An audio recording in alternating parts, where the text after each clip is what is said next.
everyone, and thank you for coming. I'm Mike Doran. I am the director here of the Center for Peace and Security in the Middle East.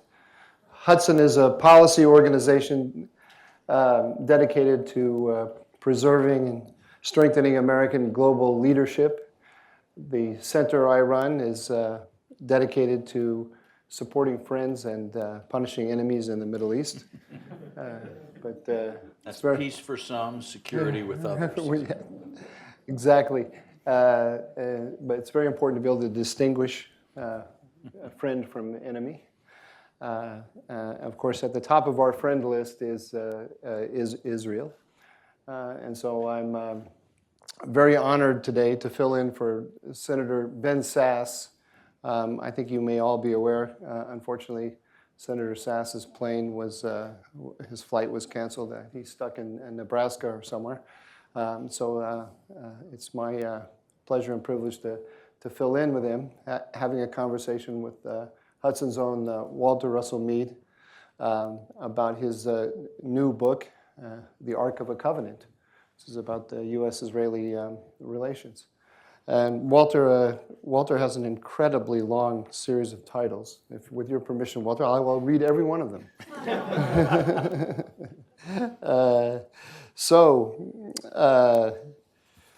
Where do we start here, Walter? You are the Ravenel B. Curry III Distinguished Fellow in Strategy and Statesmanship at the Hudson Institute, the Global View columnist at the Wall Street Journal, and the James Clark Chase Professor of Foreign Affairs and Humanities at Bard College in New York. You have also authored numerous books. I won't name them all. I'll just tell you my favorite, which is Special Providence, American Foreign Policy, and how it changed the world. Walter, I'm going to embarrass you a little bit and tell you just a few more things about yourself. Walter is, I think it's fair to say, he is the jewel in the crown of the Hudson Institute. He has enormous influence in the world. And I think the reason for this is that Walter, in this age when we're all compartmentalized and we're all in our bubbles, Walter is able to make connections between the different parts of the United States that many people are unfamiliar with. And that's because Walter is the son of a minister who grew up in the South, but he went to Groton, wasn't it? So he went to a snooty New England prep school. So he knows snooty New England, but he also knows the South. He makes connections between foreign policy and domestic politics. And if you follow his column, this will stop soon. But no, you don't have to stop. You can keep going. Okay. If you follow his column, you see that Walter never takes sides in any of our internecine wars. And he helps each side understand where the other is coming from. And he, unlike I think the rest of us, I have to include myself in that, he doesn't treat the people who disagree with him as enemies to be defeated. So the sum total of that is that you get a very sophisticated and different take on what's happening in the world today. So I'll stop there, Walter. I'll just say that I appreciate it greatly, and I'm sure that everyone here in the audience appreciates it too. And so let's talk about your book. Because your book, I think, showcases all of these qualities that I just described. I've read it. Many of you have it here. It's a very long book, but I think I can summarize it in one sentence, which is basically, the Jews run American foreign policy, right? I saved myself a lot of trouble. Not exactly. I got it wrong? No, I do think when I started to write the book or research the book back in the days of the first Bush administration, not long ago, the idea was coming around because I noticed that two things seemed to be true. One is that living in New York and moving in an academic and journalistic environment, I ran across a lot of Jews from time to time. And they almost all hated George W. Bush with a great and mighty passion. And, they spat on the ground when someone mentioned the Iraq War. They're absolutely opposed. And yet when I went around the world, and I had the misfortune, because I wrote Special Providence, a kind of a history of American foreign policy, the State Department would actually ask me to go to different countries and do lectures on the history of American foreign policy, which meant I got to learn a lot about how people in different parts of the world saw the United States and what questions they had. And pretty much everybody in all of these countries, and a lot of folks here at home, thought that the reason America was following the foreign policy that it did under George W. Bush was the Jews. And so I'm trying to process this. I knew a few Jews who were supportive of George W. Bush, but I knew so many more who weren't. This got even sort of more confused. President Obama was elected. Enthusiastic support of American Jews. And during his 2 terms, he had many public fights with Israel, yet remained far more popular with American Jews than he did with almost any other ethnic group in the United States other than blacks and African Americans. And yet, time and again, when people talked about why Barack Obama's policies weren't everything the Palestinians dreamed of, over and over you heard, well, it's the Jews, the power of the Jews. I would look at polls and see that American Jews actually supported the JCPOA, the Iran nuclear deal, at a higher level than the non-Jewish population. And yet still everybody's telling me it's the Jews, the Jews.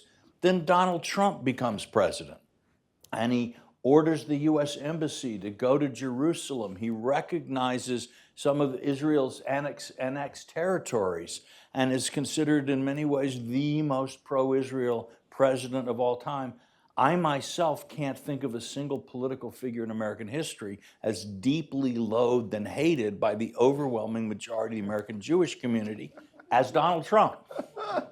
And I looked into it a little bit more as I looked at all of this, and I saw that it wasn't, and some people, oh yes, well, the ordinary Jews are, against Bush and Trump and whatever, but the Jewish money, that's where it comes from.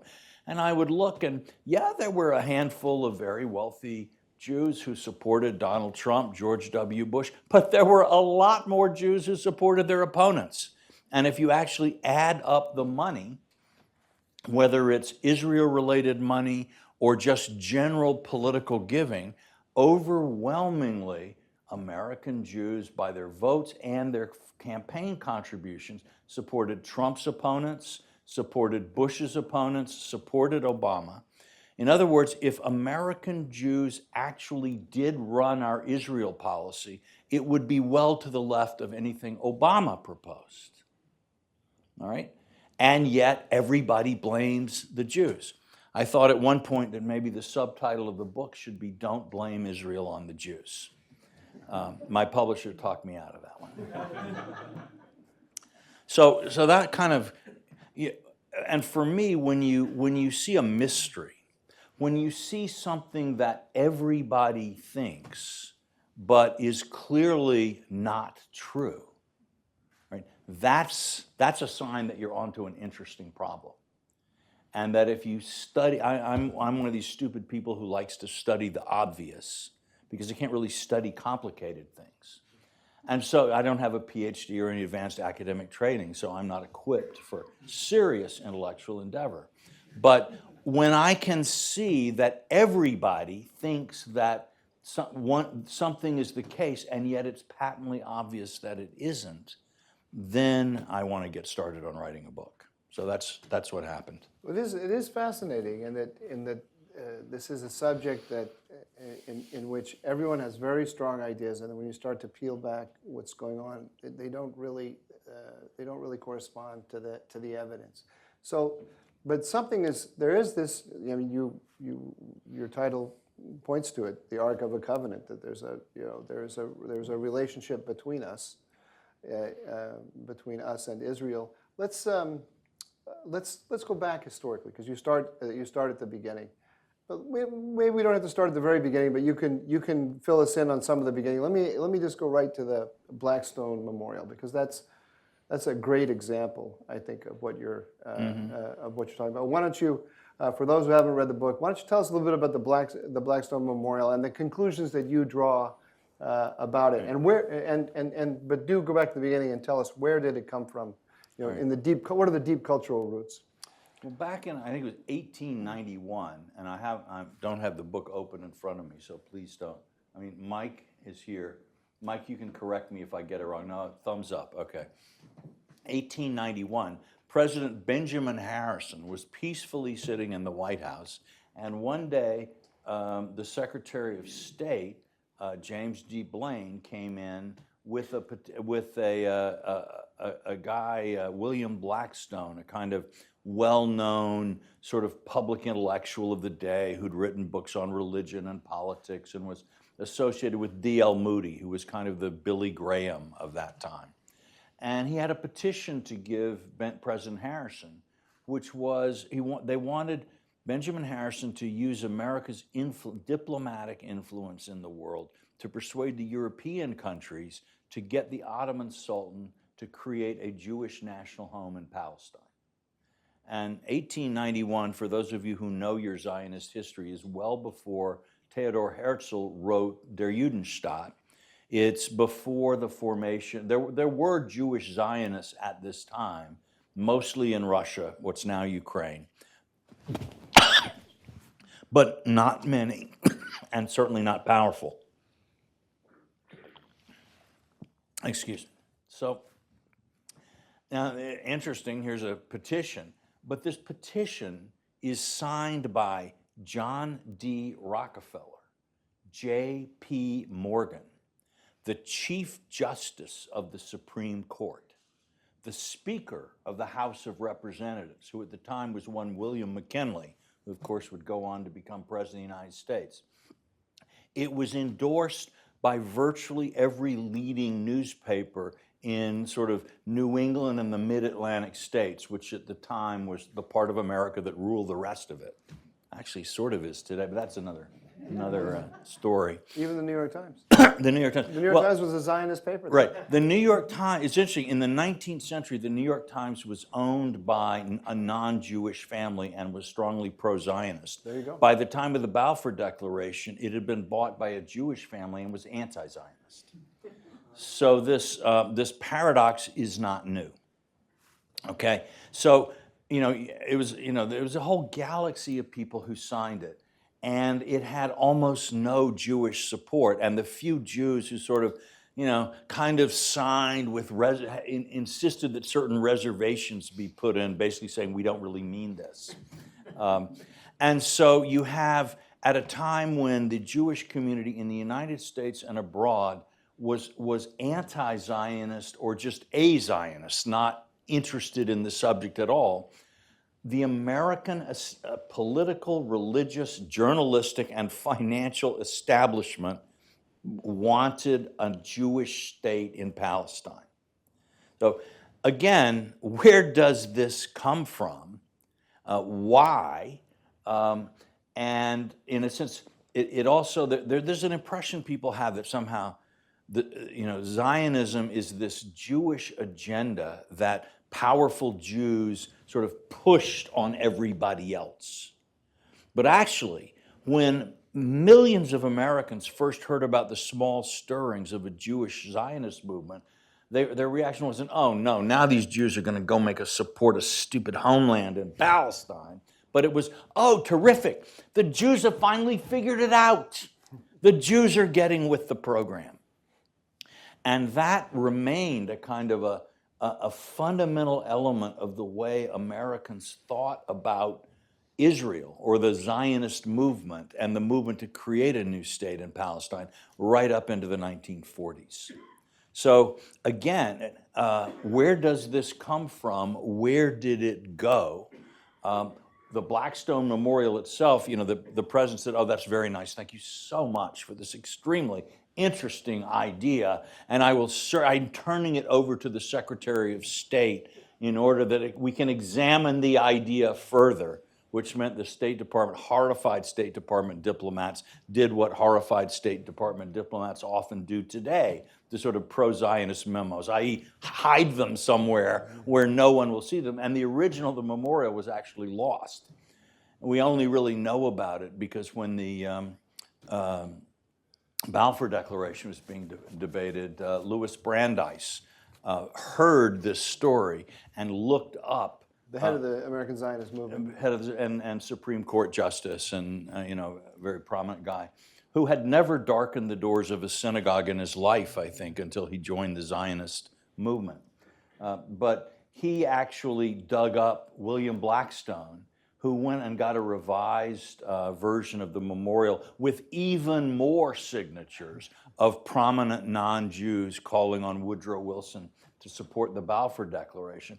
Meanwhile, Henry Morgenthau, the most prominent political figure among American Jews of the day and a close friend of Woodrow Wilson, his ambassador to the Ottoman Empire, went around. First, he took out himself, wrote a letter denouncing the idea of Zionism, and then he got something like 400 of the leading American Jews to sign a counter petition urging Woodrow Wilson not to support the Balfour Declaration, the British declaration creating a Jewish national home. So this story is so much more complicated and has so many more twists and turns than just about anybody knows.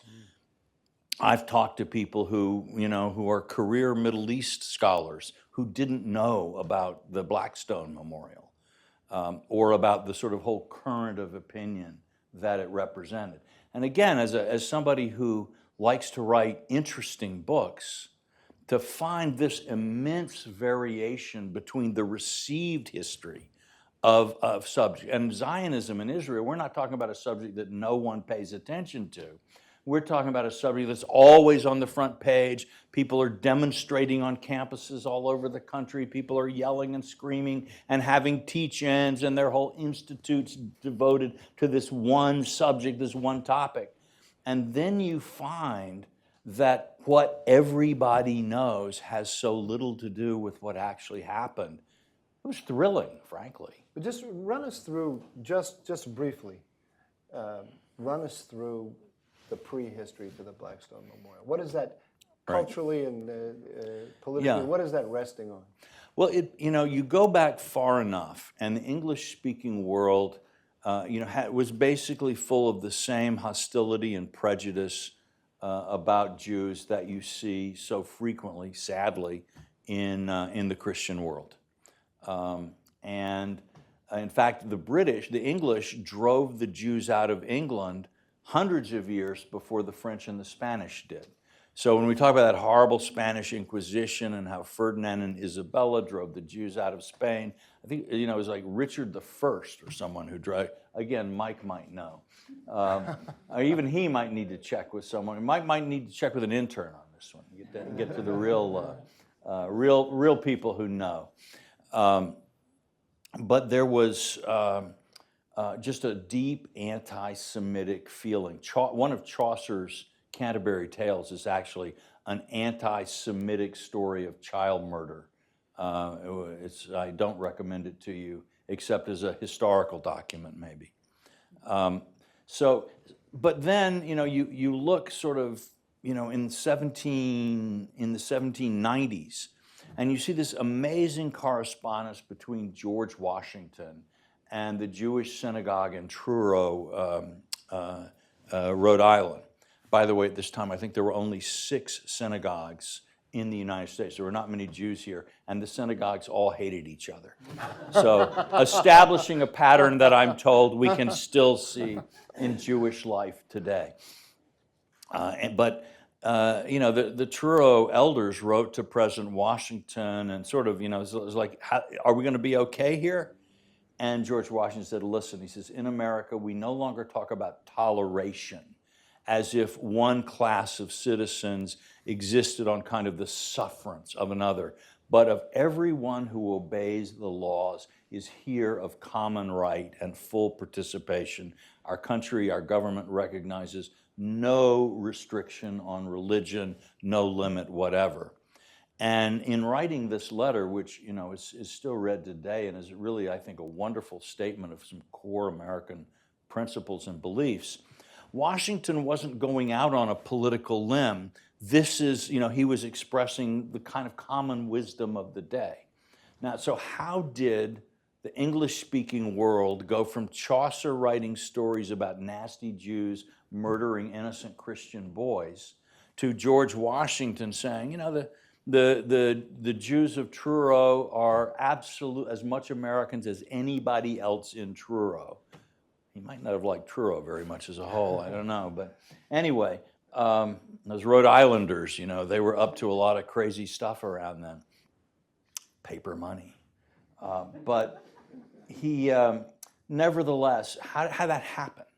And as I looked, so this dragged me, and what I thought was originally going to be a rather short and simple and fun book was turning into this immense quest. That's the trouble, by the way, when you start to write a book about something you don't know the answer to. You can discover it's a lot harder to do the book than you expected, but in this case, it was also more interesting. Anyway, a lot of it goes back to the Reformation, where the Protestant Reformation changed the relationship of the English-speaking world to the Hebrew people, the Jewish people, in a lot of ways. One of them is, if you ever pick up a Christian Bible and you look at it, more than 2/3 of it is the old Hebrew scriptures. And if you seriously read the Bible, Harry Truman had read it 5 times cover to cover, I think, while he was in the White House. You spend a lot more time reading Jewish scriptures than specifically Christian scriptures. And you don't just find out about the Jews who, were hostile to Jesus or questioned his mission or something. You find about, David and Esther and these great heroes of the faith, these wonderful people. And you see them as God's people, and you see them suffering, and you see them, trying somehow to stay with God. And you see God's tremendous love for the Jewish people. And this affected people. It affected their theology, their views of the place of the Jews in the world. Up until then, the classic Christian view was, the Jews used to be the chosen people, but then when they rejected Jesus, that was it. And God, just wasn't interested anymore. Yeah, if they want to get back in, they can convert to Christianity, then they'll be fine.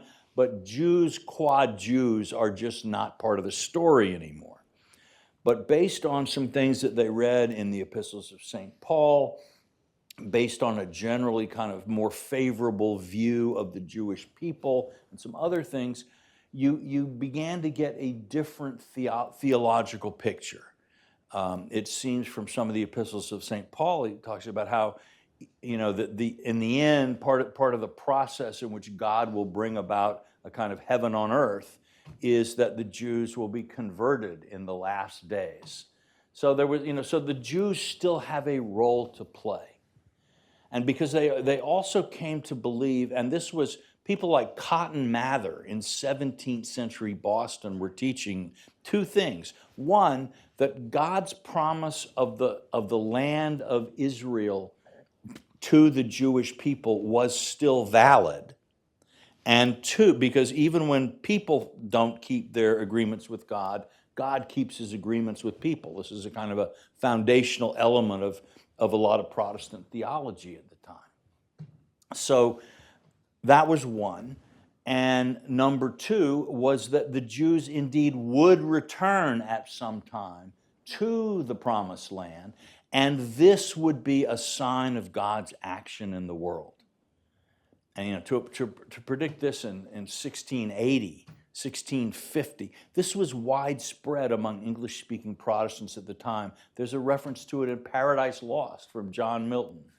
Sir Isaac Newton wrote about it. It's it was sort of in the air, in the culture.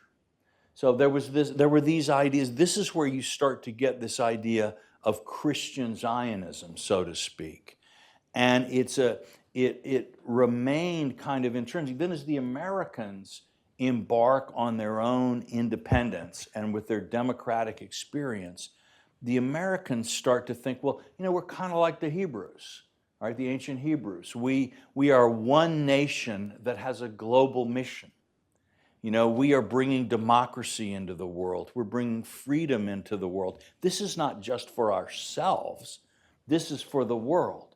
And so there's a kind of a kinship there that people felt. And in a lot of political rhetoric, people would use it during the Revolution. Preachers would compare the sufferings of the Americans fighting the British to the sufferings of the Israelites and so on. And so there's this sense of kinship as well.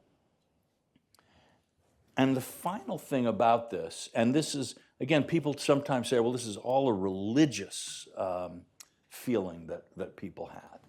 But a lot of secular Americans in the 19th century, and by the way, there was a surprisingly large number of secular Americans in the 19th century, had a somewhat different approach to this. They looked at everybody had these literary educations. And people in the old days, they read things, okay? They read books, and they knew about old books and old things. And the history of the Romans, the Greeks, and the Hebrews, the Jews, through the Bible and then Greek and Roman literature, was incredibly important to people. And as they read the poets of ancient Greece, oh my gosh, the country was so beautiful and so rich. The people were so brave. They had democracy. They read, the great Latin poets, Horace, how beautiful Italy was. Livy, the heroism of the ancient Romans, the wonderful republic and democracy they had. And then they looked at the current state in the 19th century of the Greeks and the Romans, and it was pretty pathetic. The Greeks were oppressed by the Ottoman Turks. The Italians were carved up. A lot of them were ruled by the Pope, and good American Protestants thought that was a bad thing. Actually, so did most of the people the popes ruled. Ruling countries has never been like one of the great strengths of the clergy of any denomination, I think we can safely say. Bite your tongue. And so they thought that, look, and of course the Jews, again, ancient Palestine, land flowing with milk and honey, abundance. People like Mark Twain would go there and say, it's the only thing, like it says, it's almost as bad as Arizona out there. And the Jews were poor and oppressed and despised. Okay, and for a lot of these secular Americans, the idea was that if the Greeks and the Romans and the Jews would embrace American principles, democracy, agriculture, right, virtue, simple virtues, then their lands would bloom again and the peoples would bloom again. And the new Italians would be like the ancient Romans. And the new Greeks would be like the ancient Greeks. And the new Jews would be like the ancient Hebrews. And they saw this in parallel. And they also thought that if these people adopted these American ideals and it made them flourish, this would be a sign to the whole world that America was right, that we knew how to live, and that the American way was not just a good way for Americans, but it could renew and restore people all over the world. And so Americans actually went and fought in the Greek Revolution against the Ottoman Empire. Julia Ward Howe's husband was a decorated hero of the Greek War of Independence. Americans were wildly supportive of the Italian Wars of Unification. They actually tried to get Garibaldi to take a post as a general for the Union in the American Civil War. So, and so this idea of the Jews as the third of the great peoples of classical antiquity, who would be redeemed by American principles, and then would demonstrate the truth of American principles to the world. So when the Jews, and actually in the 19th century, several times Americans tried to get Jews to start farming in the Holy Land. Jews were not interested. But if you're ever in Jerusalem, you could go visit the American Colony Hotel, a very nice hotel that was actually is what's left of one of these American efforts to teach Jews to farm. And as far as I can tell, the Jews would sort of say, it's too hot, I don't want to farm, I want to study Torah, leave me alone. But the Americans said, no, no, no, if you do these things, like you'll flourish, the land will flourish, you'll be strong and great. So when the kibbutzniks come along, right, and now the Jews are saying, oh my gosh, yes, we got to farm our own land, we've got to become strong, we have to be a democracy.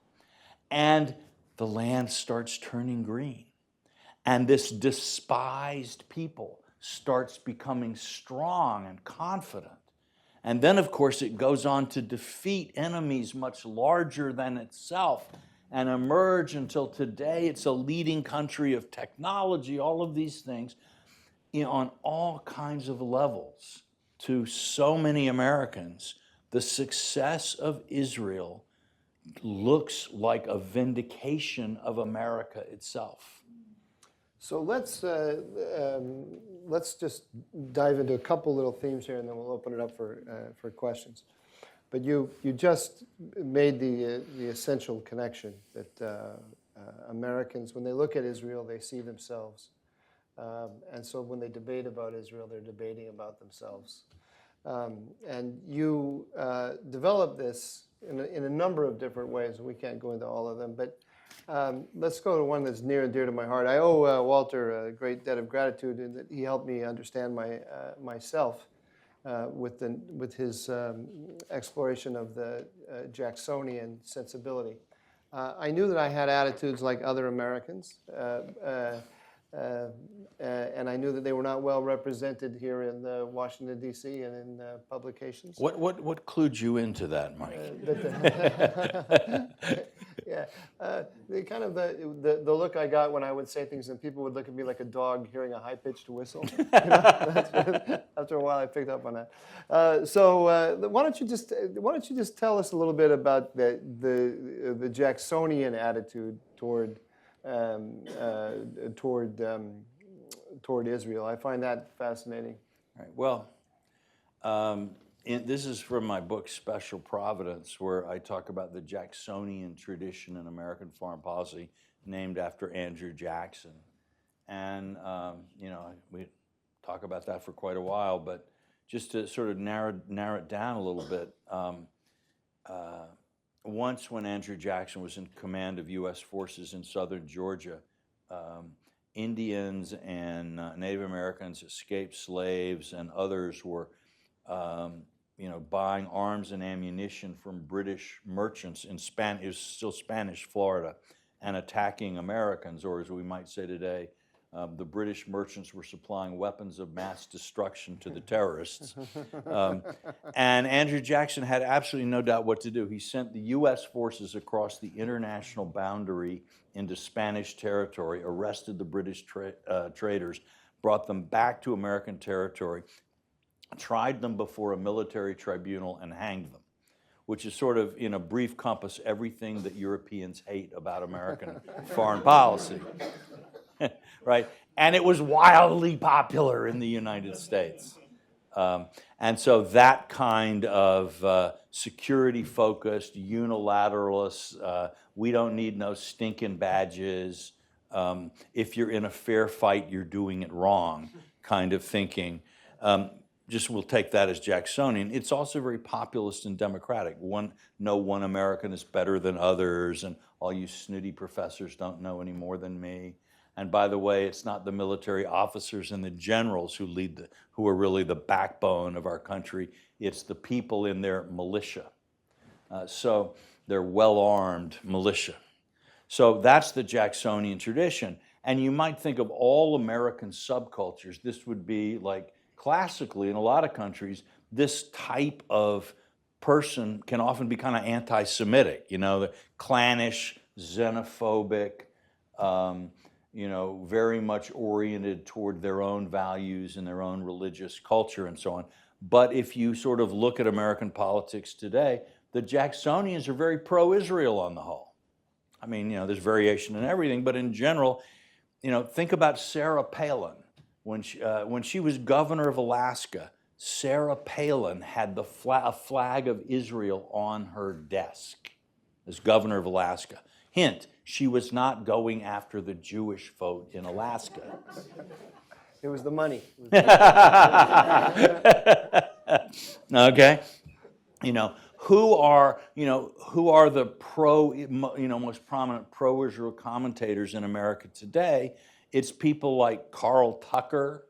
It's people on Fox News, far more pro-Israel than some of the other networks. All right, so why is this? Several reasons. One of them is this thing we've talked about, how Israeli success demonstrates the truth of American values. So they look good, we look good. But there are also ways in which some of the reasons that people hate Israel or oppose Israel actually don't work that way for the Jacksonians. I'll give you an example. Say a few rockets from Gaza come over the frontier and bomb a few Israeli settlements. Most of them explode harmlessly in the desert. Maybe one hits a preschool, something. But a couple of casualties, whatever. And then nothing happens. And then a couple more come over. And then at some point, the Israelis don't send an equal number of rockets into Gaza, but come in with the whole Air Force and tanks and crush. Right? Lots of people around the world say, well, what the Palestinians did was wrong, but the Israeli response was disproportionate. Okay, you hear that word a lot. Jacksonians don't think that way. All right? Then they say, and oh my goodness, there were civilian casualties when the Israelis bombed, There were children in the school building underneath which the Palestinians had all those rockets, and children were killed when the Israelis took out the rockets. And the Jacksonian idea, again, imagine if a few rockets came over the frontier from Mexico, how Jacksonian, or the Japanese dropped a few little bombs on Pearl Harbor. How Americans respond to that, how American Jacksonians. It's like, first of all, anybody who died, you should be disproportionate. The whole thing is you crush them and crush them and crush them till they never dare to attack you again. Because terrorism is wrong, their attacks on you are wrong. This was the way the Jacksonians thought about attacks by Native American tribes on American settlers.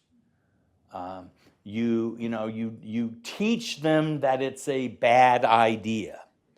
Franklin Roosevelt, actually, during World War II, people said, well, we shouldn't require unconditional surrender because then that'll unite the Germans behind Hitler and prolong the war.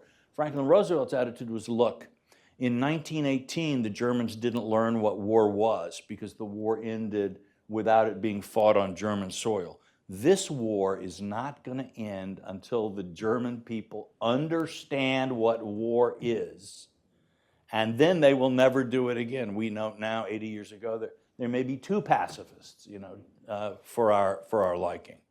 But that lesson, that's a Jacksonian attitude.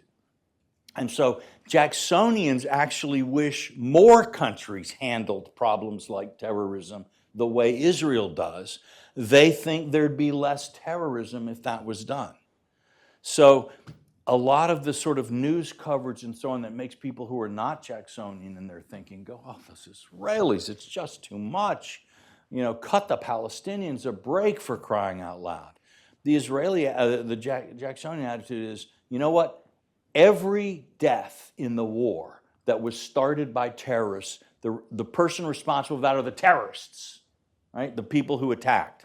We're defending ourselves, and we do not need to feel guilty, just as most Americans did not feel guilty when they heard about the nuclear bomb dropping on Hiroshima and Nagasaki. It's like, you bomb Pearl Harbor, look what happens. Don't do it again.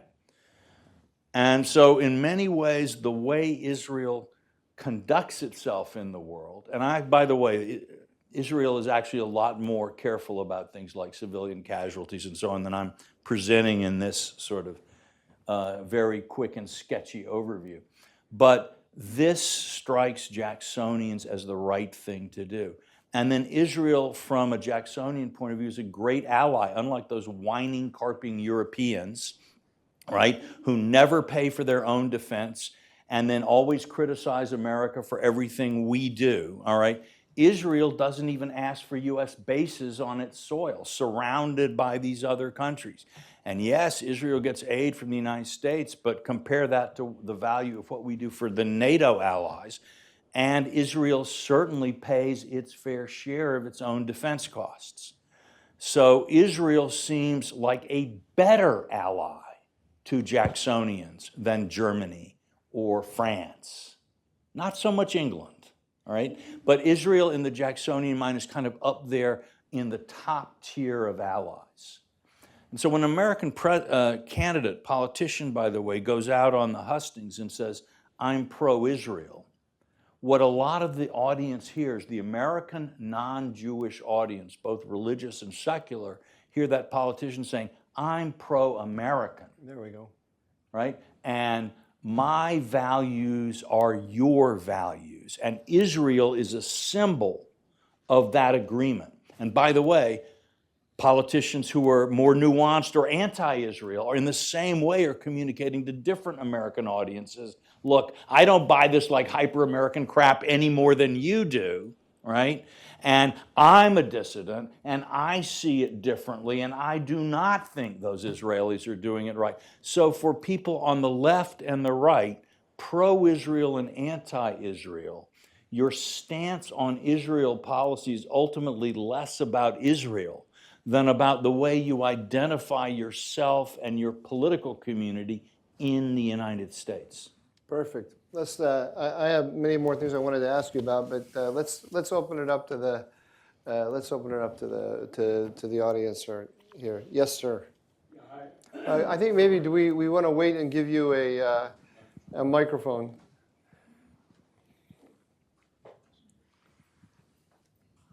Thank you. My name is Chris Isham. Walter, thank you for that. I just have a follow-up, actually, on your very last comment, which you've talked a lot about the origins of the sort of pro-Zionist, pro-Israeli streak in American foreign policy and American public opinion. There's another strain in this country, obviously, which is the anti-Israeli, anti-Zionist, which is, if you go to a college campus today, is quite prevalent. If you, even in Congress down the street, you have members who are openly supportive of BDS movements, et cetera. What's your analysis of the origins of that and the prevalence of that and where that's going? Okay, well, I mean, you know, it's a complicated story again, but there is a long strain of anti-Zionist thinking in the U.S. At the time, it's actually 100 years ago this year that Congress, by overwhelming bipartisan majorities, adopted the Balfour Declaration into American law in 1922. And at the hearings, you know, when this law was being debated, you actually had, for example, Arab Americans, mostly Christian, testifying about, you know, what that meant for Palestinian Arabs and why they opposed it. And it was very eloquent and very clear testimony. So you have a sympathy, an anti-colonialist sympathy with the aspirations of the Arabs of the region, and that has deep roots. You also have among American missionaries, and in many linked to many Middle Eastern Christian communities, there's a strong strain of anti-Zionism there. The American University of Beirut, which I believe you have some familiarity with, was actually one of the institutions where American missionaries and mostly Christian Arab intellectuals sort of developed the idea of a secular Arab nationalism, where people, Christians and Muslims, it didn't matter what your religion was, if you spoke Arabic and had Arab culture, you were a member of the Arab nation. And for the missionaries, the hope here was that creating a secular Arab identity would further the integration of Arab Christians into the into the broader community. And hopefully, perhaps, some of the Muslims might come to respect Christians and maybe even Christianity a little bit more as the Arab Christians emerged from the kind of isolation and marginalization that some of them had been in. And this secular Arab identity which you see with the Ba'athist parties in Syria and Iraq, and you saw in Nasser and so on. This secular Arabism, not an Islamism, right, was very much opposed to Zionism. Because it saw Zion, it was the struggle for Arab independence, the struggle to liberate Arab lands. And here were the British carving off a chunk of Palestine and saying, okay, this is for the Jews.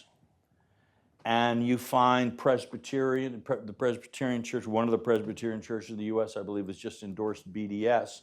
A lot of Presbyterians who had deep roots with the American University of Beirut were trying to persuade their fellow Presbyterian friend Woodrow Wilson that support for Zionism was a bad idea, during World War I. So you have that. You have a Christian movement, and then Arab Christians have embraced secular Arab nationalism because it really works very well for them. It's also being anti-Zionist is a way for being ostentatiously anti-Zionist is a way for Christians in the Arab world to sort of say, I'm with you, I'm with the Arabs, I'm on your side.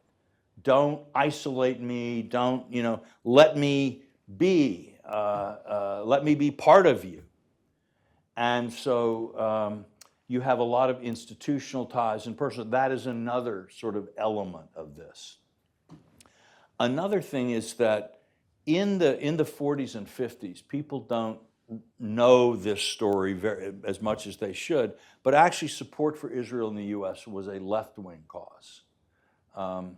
It was Adlai Stevenson was much more pro-Israel. Eleanor Roosevelt, actually right in my book, was probably had more to do with Israelis, with Truman's policy on Israel than all the Zionist lobbyists in America combined. But it was a left-wing cause.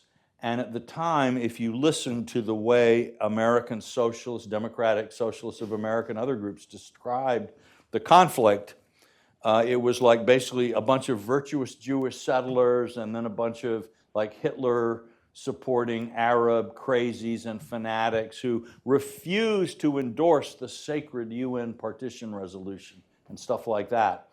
But as on the left, on the one hand, Israel, by the way, in the 50s was the most socialist of the democratic countries.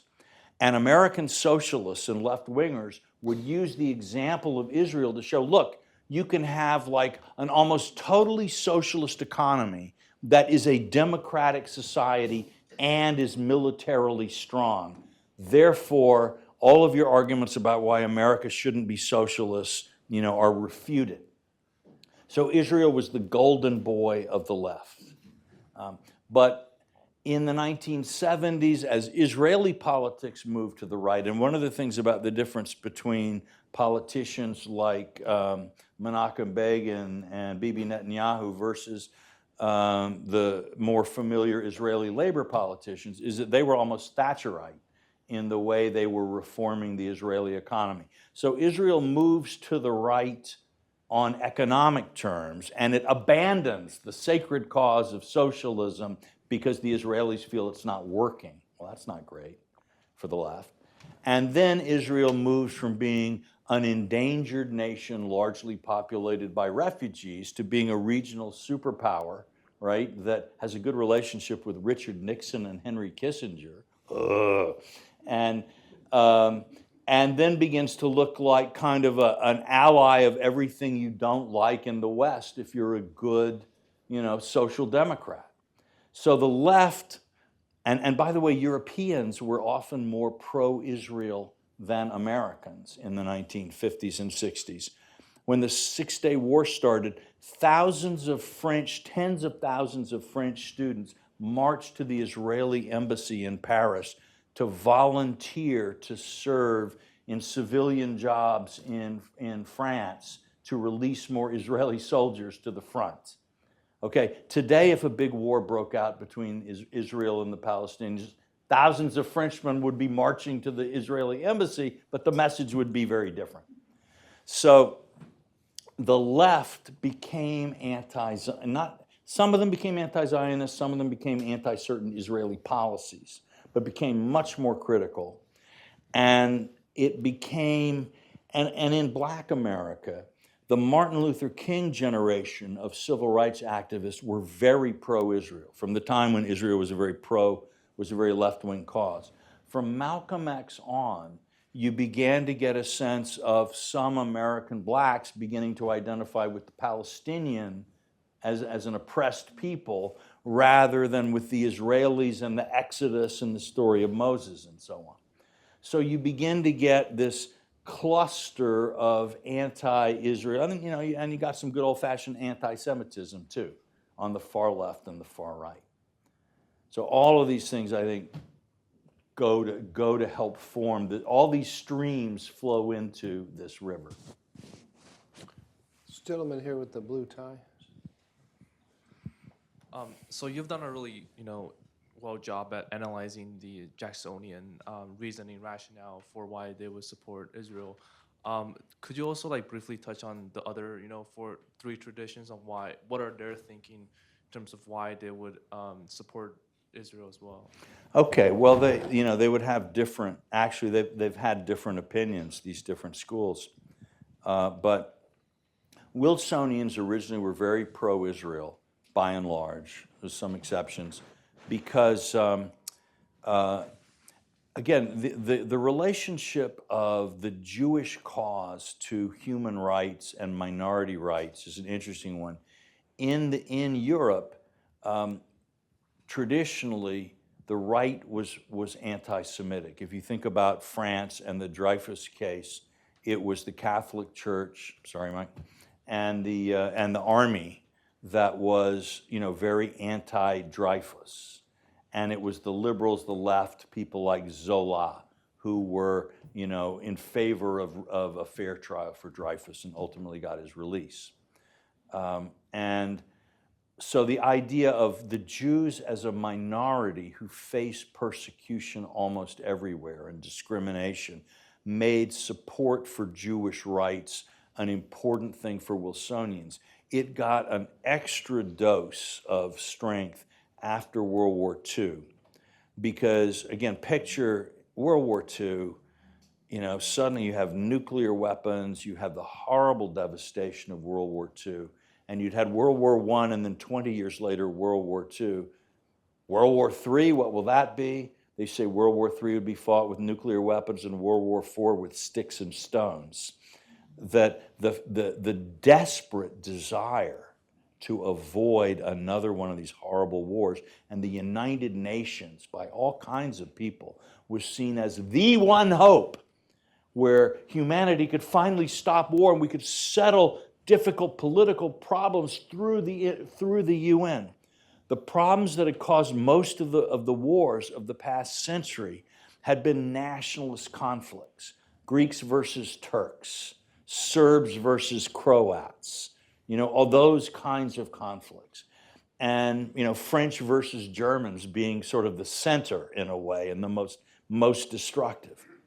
All right, well, if we're going to be able to avoid new world wars, we have to have an international body that is capable of adjudicating these things. And you know what? The solutions are always going to be compromises, because whenever you have a national conflict, each side has a map in its head, and the maps do not match.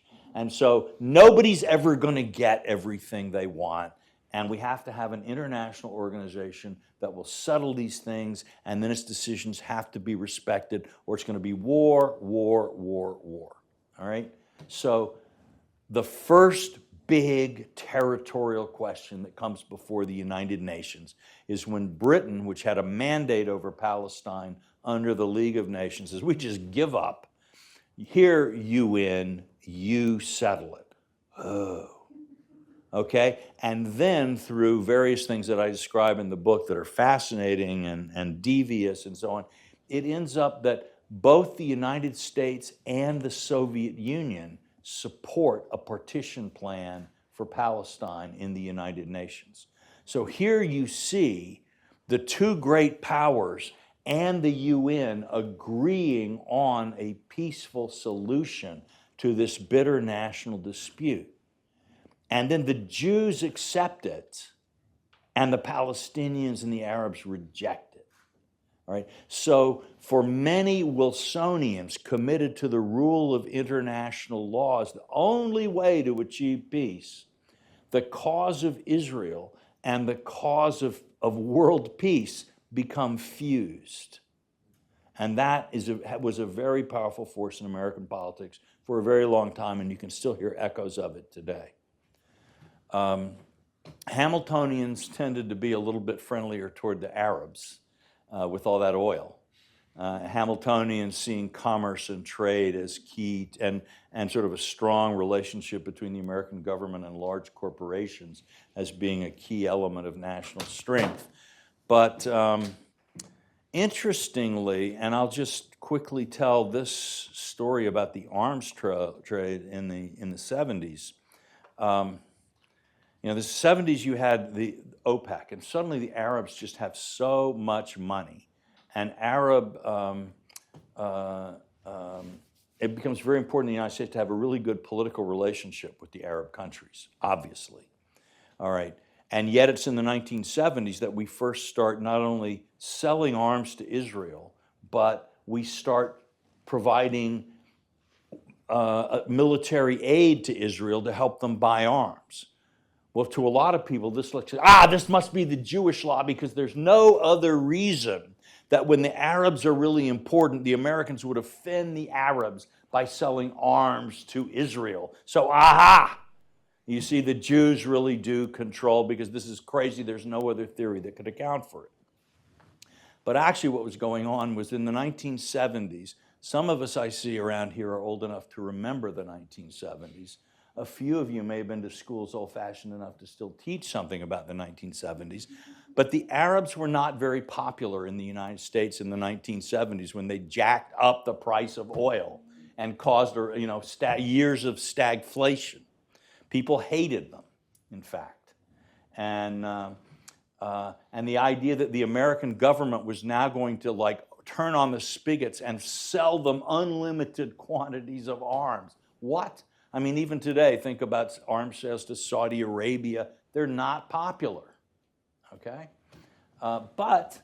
And they were even more unpopular because the Arabs, if the Arabs had all those weapons, where might they turn them? Obviously Israel, and people were really worried about that. So really, in order to safeguard our oil trade and our balance of payments, we were going to sacrifice Israel. You couldn't get arms packages through Congress on that basis. But also there was a national security problem. Israel had shown repeatedly that if it felt its security was threatened, it would attack first. So if the United States started selling a bunch of arms to governments that Israel considered hostile and threatening, Israel would act to attack and destroy those arms. So your policy aimed at securing your interests and pacifying the Middle East would actually cause huge crises, and you couldn't get it through Congress anyway. So what do we sort of ultimately come up with was the idea that, well, we'll sell Israel enough weapons so that Israel will feel safe, okay? And then so that we'll never sell the Arab countries enough weapons to destroy Israel, right? And then with this, we're able to get it all through Congress. But Israel, as Israel pointed out at the time, look, the reason Saudi Arabia is buying all these weapons is because it has oil, and the price of oil has gone up. In Israel, as you might have heard, we don't have any oil. In fact, there was a great saying that Golda Meir said that Moses led the children of Israel through the Middle East for 40 years until he found the only place where there was no oil. So, are you going to, how is Israel, you're going to start an arms race in the Middle East, and Israel doesn't have the money to pay. But on the other hand, if we give aid to the Israelis so that they can keep up their end of this, we'll be able to sell arms to the Arabs, arms to the Israelis, and the big American arms corporations will be happy, the foreign policy gurus will be happy, and that's what we did. And that's, and it was consensual. There would be fighting over the edges. But in fact, the Arabs, in a sense, for the Arabs, the more arms and the better arms the Israeli gets, it means the more arms and the better arms they get. Right? So if the Israelis get F-35s, they're going to get F-16s or whatever it might be. So the Hamiltonians made their peace, even though they kind of remained identified with oil interests. Jeffersonians, those are the folks who want as few U.S. ties as possible. They're often the people who are, a school that tends to be more anti-Israel because they don't want us to be in the Middle East in the first place. And they see American support for Israel as one of the things that keeps dragging us into the Middle East. And so they basically want to cut the cord. Not all Jeffersonians, but you'll find in general that the more sort of isolationist or realist, and I'm using both of these in quotes, somebody is, there's a better chance that they're going to be skeptical of the U.S.-Israel relationship. We've got time for one more here. This gentleman over here. Then I think we'll have to wrap it up. Okay. Hi, Mishalem. My question is, based on your analysis, how would it be best for America, and in what ways would America continue to remain a supporter of Israel? Well, it seems to me that ultimately American policy toward Israel has been governed and is governed largely by our vision of world politics overall. So if, for example, Americans decide we've had enough of this global engagement and it's over and we need to come back to Fortress America, then I think you'll see the relationship become distant because we'll have less reason to be supportive of Israel. If, on the other hand, people say, well, the threat from China, other things mean that we need to have a global vision, then you're going to see, well, the Middle East is important because China's active in the Middle East and the oil from the Middle East remains important. So then, therefore, Israel becomes important. But I would say that a key thing to understand is that Israel now is a much more important state and a much more valuable ally and in fact, a much more formidable adversary than ever before. That if the United States were to wake up one morning and say, we've had it with this whole Israel thing, we wash our hands, to use a biblical metaphor of Israel, okay, it's not that a suddenly friendless Israel would be driven into the sea. It's that Russia, China, India, and some other countries would be lined up wanting access to that Israeli tech, access to all the things that Israel can do and can contribute. So Israel is a valuable ally. Now, I say that knowing that for many people there are real human rights issues there, and I'm not trying to downplay this. But if we sort of stand back for a moment, Israel is not a helpless client that the United States, out of the simple goodness of its heart, has decided to help. Israel is a regional superpower in a region that remains critical to the world's energy supply, that has immense implications for Russia, for the Iranian nuclear program, for China's future in the Middle East, and many other things besides. So my guess would be that the United States is going to continue to see a significant value in the Israeli relationship. And I also think the Israelis are likely to see a significant value in their relationship with us. Okay, well, that's a great note to end on. Please join me in thanking Walter for this very fascinating and revealing discussion.